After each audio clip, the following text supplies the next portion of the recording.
Now then, what has happened here is that by being aware of being aware, being able to represent what goes on fundamentally in terms of a system of symbols, such as words, such as numbers, you put, as it were, two lives together at once, one representing the other.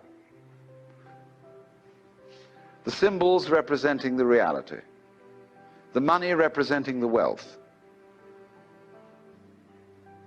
And if you don't realize that the symbol is really secondary, it doesn't have the same value. You know, people go to the supermarket and they get a whole cartload of goodies and they drive it through, and then the clerk fixes up the counter and this long tape comes out. And you say, $30, please. And everybody feels depressed, because they give away $30 worth of paper, but they've got a cartload of goodies. They don't think about that. They think they just lost $30. But you've got the real wealth in the cart. All you parted with was the paper. Because the paper in our system becomes more valuable than the wealth. It represents power, potentiality, whereas the wealth, you think, oh, well, that's just necessary. You've got to eat.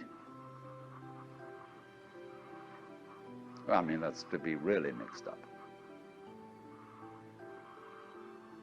So then, if you awaken from this illusion, and you understand that black implies white, self implies other, life implies death, or shall I say, death implies life.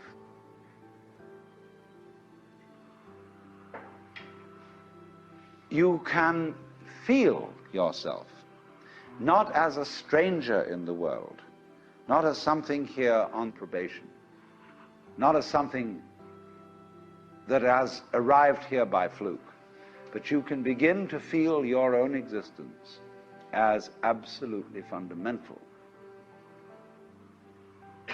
What you are basically, deep, deep down, far, far in, is simply the fabric and structure of existence itself. Because if you play life on the supposition that you're a helpless little puppet that got involved, or if you play it on the supposition that it's a frightful, serious risk, and that we really ought to do something about it, and so on, it's a drag. There's no point in going on living unless we make the assumption that the situation of life is optimal. That really and truly we are all in a state of total bliss and delight. But we are going to pretend we aren't just for kicks. You play non-bliss in order to be able to experience bliss. And you can go as far out as non-bliss as you want to go.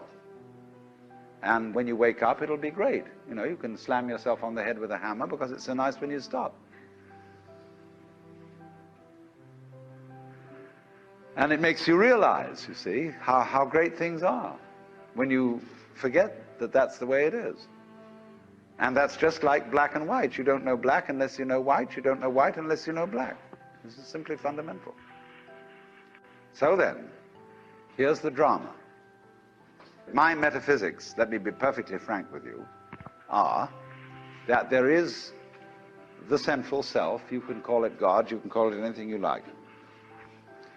And it's all of us. It's playing all the parts of all beings whatsoever, everywhere and anywhere.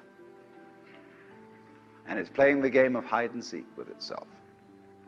It gets lost, it gets involved in the farthest out adventures, but in the end, it always wakes up and comes back to itself. And when you're ready, to wake up, you're going to wake up. And if you're not ready, you're going to stay pretending that you're just a little, poor little me. And since you're all here and engaged in this sort of inquiry and listening to this sort of lecture, I assume that you're all on the process of waking up. Or else you're teasing yourselves with some kind of flirtation with waking up, which you're not serious about. But I assume maybe you are, not serious but sincere, that you are ready to wake up.